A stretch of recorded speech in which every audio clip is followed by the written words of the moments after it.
Assalamualaikum warahmatullahi wabarakatuh. Kembali lagi kawan di Legenda Catur Dunia. Masih dari turnamen antar tim bergengsi di Eropa, Jerman Bundesliga, yang sudah memasuki musim barunya edisi tahun 2023-2024 dan sudah memainkan babak kedua kemarin.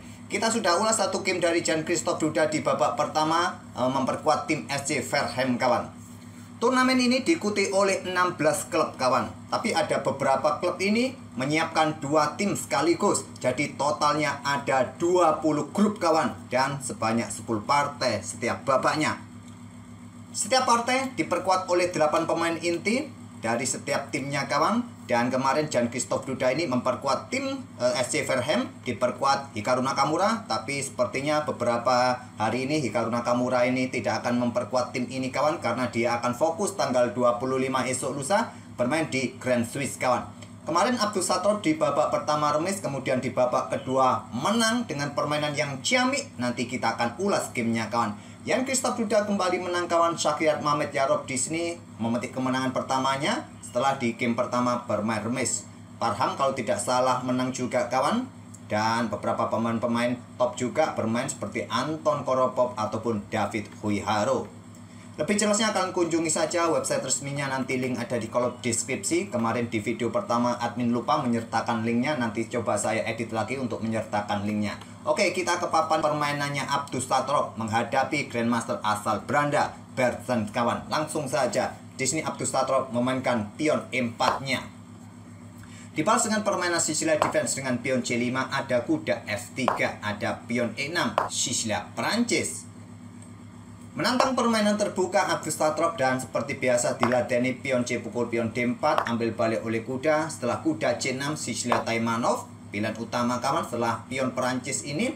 Selanjutnya kuda C3, ada kuda F6, serang pion yang di sini. Nah, di sini kawan, jalur utama dari permainan Taimanov adalah kuda D bergerak ke petak B5 atau juga langsung pertukaran. Saya akan tunjukkan 2 variasi ini kawan sebagai bahan referensi kita bersama. Bagi kawan-kawan yang sudah hafal, mohon maklum terlebih dahulu, berikan kesempatan bagi kawan-kawan yang ingin belajar di jalur Taimanov ini kawan.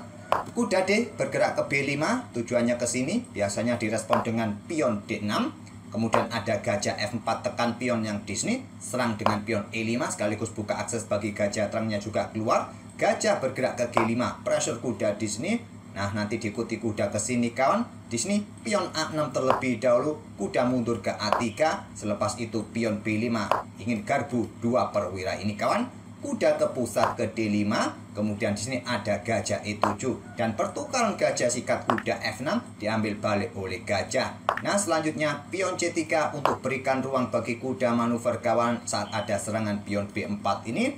Nah, di sini biasanya hitam langsung rokade agar tidak lama-lama di pusat. Kemudian kuda C2 dicegah dengan gajah G5 untuk mengawasi ruang gelap E3 ini kawan. Kemudian di sini biasanya putih langsung menyisir lewat sisi kiri, pion A4, baku hantam diambil balik oleh benteng. Kemudian pion A5 untuk dijaga oleh kudanya, benteng siap bergerak ke lajur B kawan. Kemudian ada gajah dikembangkan ke petak C4 untuk segera bisa rokade saat ada benteng B8, pion B3.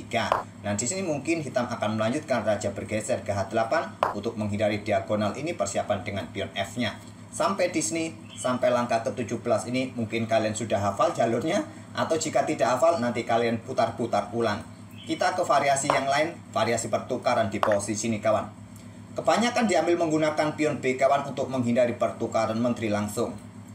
Ambil balik menggunakan pion B, kemudian berlanjut dengan langkah pion E5, kuda ke pusat menantang pertukaran kuda, ditolak ke petak E4 kuda menuju petak D6 ini kawan, ada menteri ke petak C7, kontrol petak D6 atau awasi pion ini.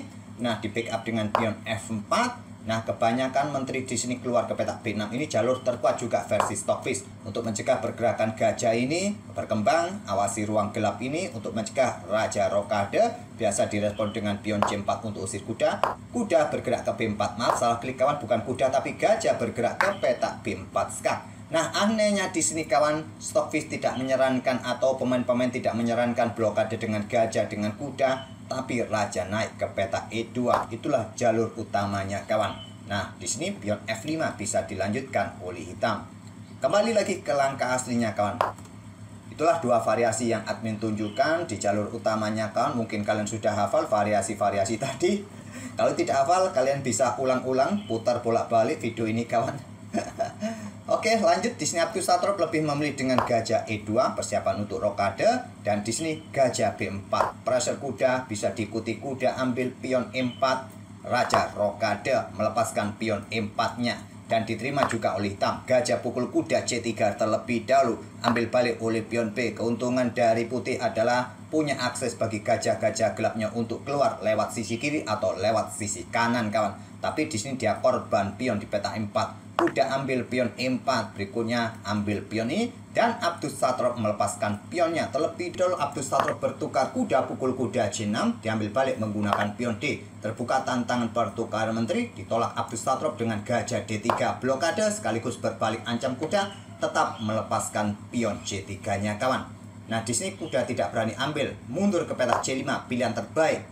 Atau kalian mundur ke peta F6, tapi yang terkuat ke peta C5. Apa yang terjadi jika pion ini diambil ancam menteri kawan? Dan kalian unggul 2 pion, menteri akan keluar kawan. Idenya seperti itu. Untuk persiapan kalau rokade pendek, ancaman skakmat 1 langkah. Kalau dicegah dengan pion G6, menteri ini akan ke peta E5, double attack terhadap benteng terhadap kuda. Sama kawan, kalau diantisipasi dengan pion H6, menteri akan tetap mengincar 2 peta ini kawan.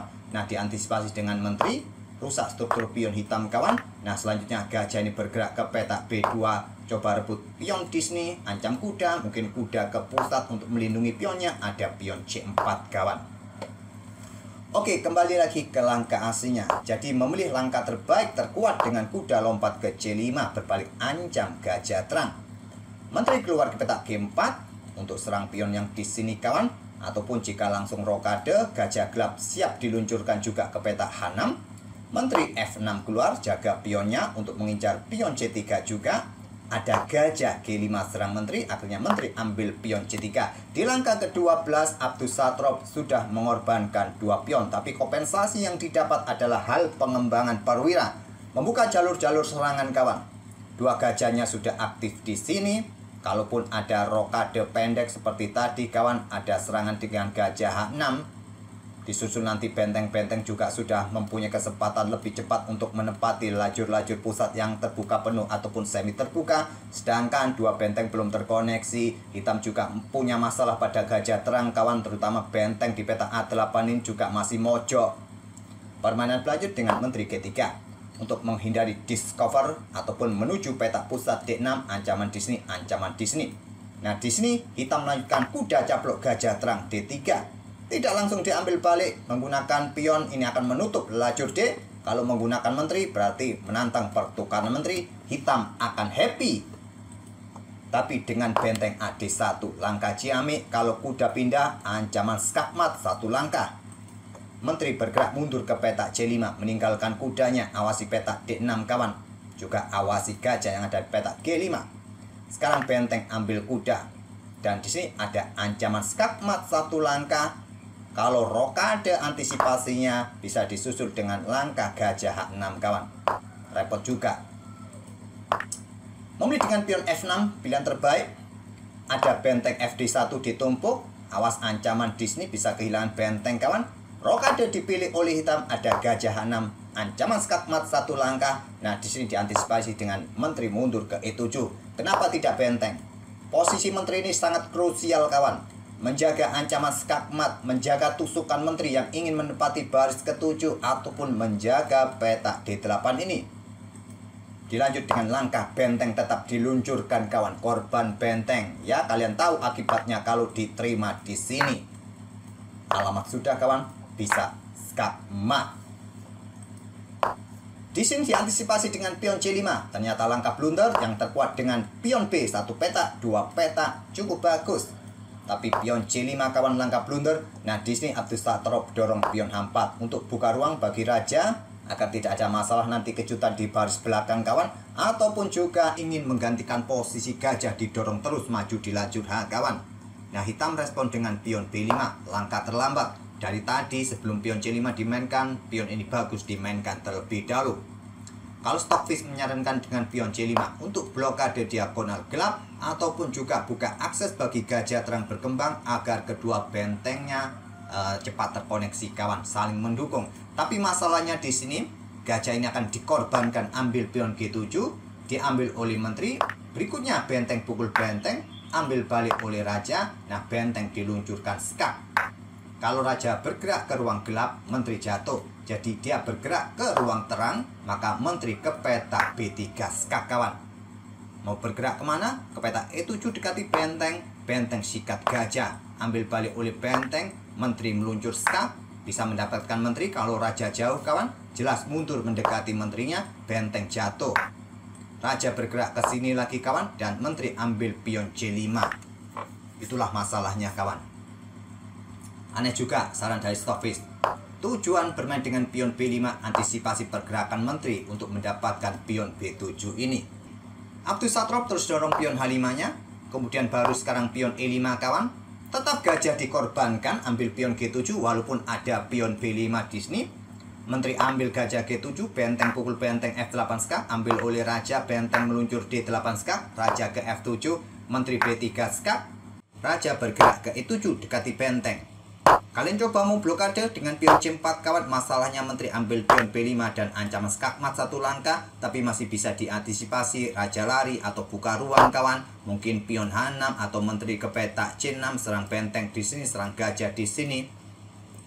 Tapi memilih dengan langkah raja bergerak ke E7 dekati benteng, menyerang benteng. Nah, di sini menteri bergerak ke D5. Bedanya tadi kalau ada pion B7, benteng diluncurkan sikat gajah kawan. Tapi sekarang cukup berbeda karena ada pion B5. Jadi menteri ini menjaga bentengnya sekaligus menyerang benteng lawan. Nah, di sini hitam mencoba counter attack dengan menteri H6 untuk menyerang di sini kawan, untuk melakukan skak-skak berulang pada area gelap nanti. Jika diblokade oleh menteri, ya happy hitam melakukan pertukaran menteri.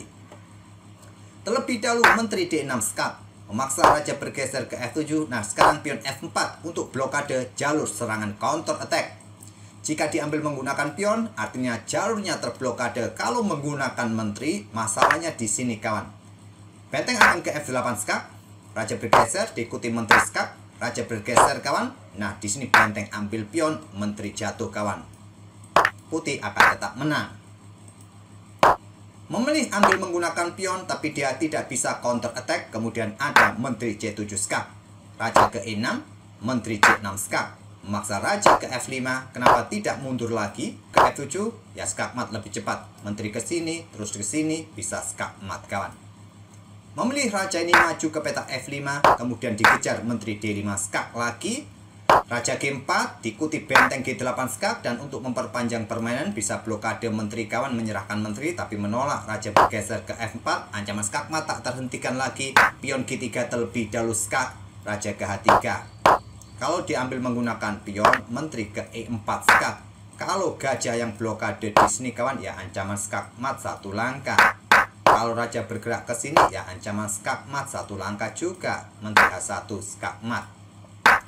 Memilih raja ke H3, skakmat satu langkah, menteri G2 skakmat di langkah ke-33. Itulah kawan permainan ciamik dari Abdussatrob dengan pengorbanan dua pionnya di tahap pembukaan. Tujuannya membuka jalur-jalur serangan bagi gajah-gajahnya, benteng-bentengnya kawan, memperlambat pengembangan perwira-perwira hitam tadi, terutama benteng sudah tidak keluar di kandang ini, masih tetap di kandangnya di peta A8. Gajah pun tetap kawan berada di kandangnya di peta C8. Taktik ciamik dari Abdussatrob menghajar Sisila Taimanov. Mungkin bisa jadi bahan referensi kalian. Sudah saya tunjukkan jalur utamanya tadi, tapi Abdussatrob memilih jalur sampingan kawan.